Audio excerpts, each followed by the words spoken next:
In the year 1603, on the cold stone steps of a quiet dojo in Haida province, a young warrior named Kenji knelt in silence as dawn light rose over the mountains, and he felt his mind slipping out of his control again and again. And he wondered why strength always escaped him, even when his body was trained and his spirit was willing. And this is you right now, because you try to control your thoughts, yet they wander. You try to become strong, yet your mind breaks before your body, and nobody tells you that the real battle is not outside, but inside. And the question is not how to force your mind. The question is how to stop fighting yourself. And now you will see how a samurai learned to guide his mind with clarity and power, as Kenji, age 19, faced constant failure in training, unable to hold focus, unable to stay calm during simple drills, always losing control when pressure rose. And every time he tried harder, his mind scattered faster, until one humiliating morning, he froze in front of the entire dojo during a basic kata. And Master Iku stepped forward, seeing what Kenji could not, saying that the problem was not lack of strength, but lack of inner stillness.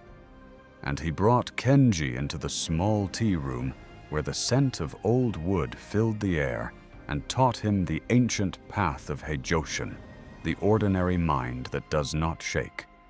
And he spoke of warriors who held calm in fire and rain, and through centuries learned that stillness creates strength.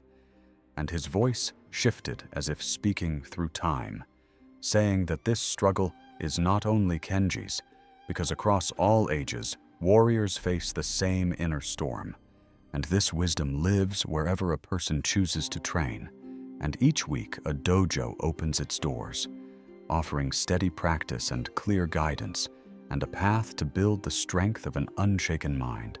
And if you see yourself in Kenji's fight, then subscribe to Train Not to Watch. Then the story returned as Kenji bowed and began the first steps of the practice that would change his life forever. Kenji began his first week of training and failed at every attempt to steady his breath and calm his thoughts, because his mind fought him like a wild horse. And each morning he sat in zazen with shaking legs and rising frustration. And Master Iku watched without judgment as Kenji collapsed under the weight of his own noise. But on the second week, a small shift appeared when Kenji noticed one clear moment between two breaths. And for the first time, he felt space inside his mind, and hope rose even as struggle continued. And by the third week, the old pattern returned when pressure rose during drills, and his focus shattered again. And Master Iku introduced a daily ritual of slow breath work, standing meditation, and repetitive kata to grind through the chaos inside him. And as Kenji suffered through long hours of practice, he discovered that ancient warriors had known this truth long before him, and modern science now confirms it, showing how the amygdala fires under threat and steals clarity, while the prefrontal cortex grows stronger through repeated calm attention. And this mirrors the training of Musashi, who shaped his mind through endless repetition, and it echoes the words of the Stoics, who taught that the mind becomes steady through practice, not comfort. And this was the beginning of Kenji's transformation, even though he could not see it yet. Kenji reached the third month of training, and something inside him began to shift, even though his body still ached each morning, and his mind still tried to escape the present moment, because transformation always moves slower than desire. And yet small signs of strength started to appear as he noticed his thoughts no longer pulled him in every direction, and his breath settled with more ease during the long sessions of zazen, and fellow students began to glance at him with quiet respect and whispered that he looked different, even though he had not noticed it himself. And one day during a public demonstration, he faced a skilled student who once defeated him with ease.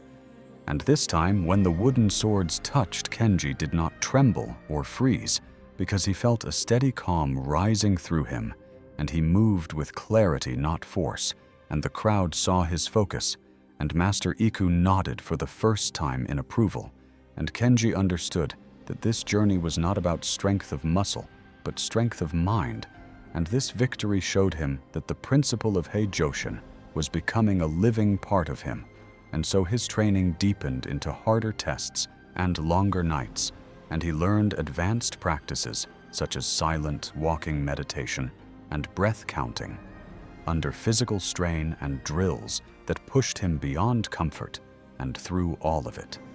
He felt doubt trying to return like an old enemy, whispering that he was not strong enough. And one night, after months of relentless effort, he sat alone in the dojo with only a single candle burning, and his thoughts turned dark, and he questioned everything, wondering if he was meant to fail again.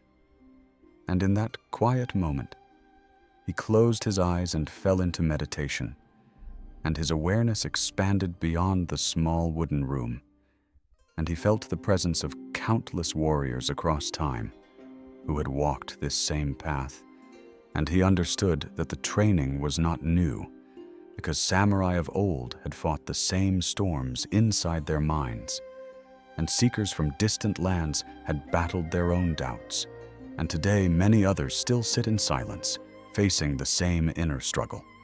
And in that moment, a voice rose inside him, like a memory not his own, saying that this path continues wherever a person chooses discipline over distraction, and calm over chaos, and clarity over fear. And Kenji saw that this practice was not entertainment, but a living tradition that trains the mind to stand firm. And anyone who chooses this path joins warriors across ages who seek transformation, and the dojo is always open for those ready to train. And the insight passed like a wave, and Kenji opened his eyes, feeling something new inside him, a steadiness that did not depend on victory or praise. And he rose from the floor, ready for the deeper trials that would shape the final stage of his becoming. Kenji entered the final stage of his training as the year reached its end, and the air in Hida province grew sharp with winter cold, and the dojo felt heavier each day because he knew a great test was coming. And Master Iku told him that strength was meaningless until pressure revealed its truth, and that warning stayed in his mind as he trained from sunrise to nightfall with steady breath and clear focus.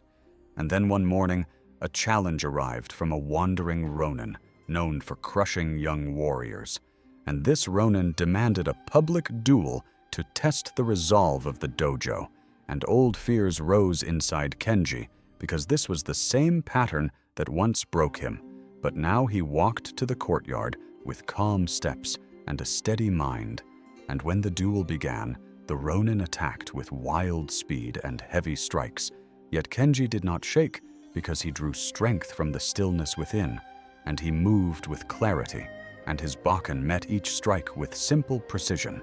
And soon the ronin grew frustrated as he realized Kenji was not driven by fear or ego, and the final moment came when Kenji stepped aside without force, and the ronin fell forward losing balance, and Kenji lowered his bakken without striking, because victory had already been decided, and the crowd watched in silence as the ronin stood defeated, not by power, but by a mind that did not break.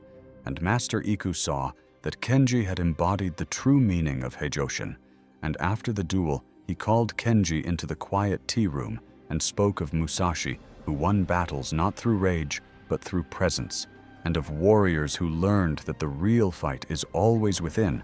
And then 10 years passed, and Kenji became a master in the same dojo where he once trembled, and a new student arrived with the same unfocused mind and the same restless thoughts.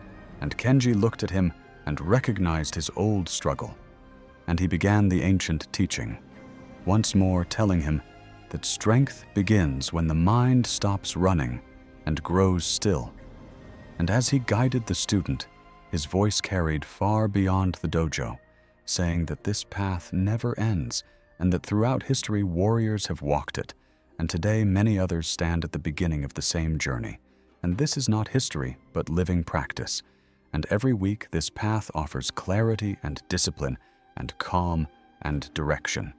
And if you hear this and feel your own struggle, then know that you now stand where Kenji once stood, and you can return to distraction and chaos and the old patterns that leave the mind weak, or you can choose the path of strength and presence and steady awareness. And warriors choose the path because they seek to live fully, not to fall into defeat, and the choice is yours. And once you hear this truth, you cannot ignore it. So step into the dojo and train to become the warrior your life demands.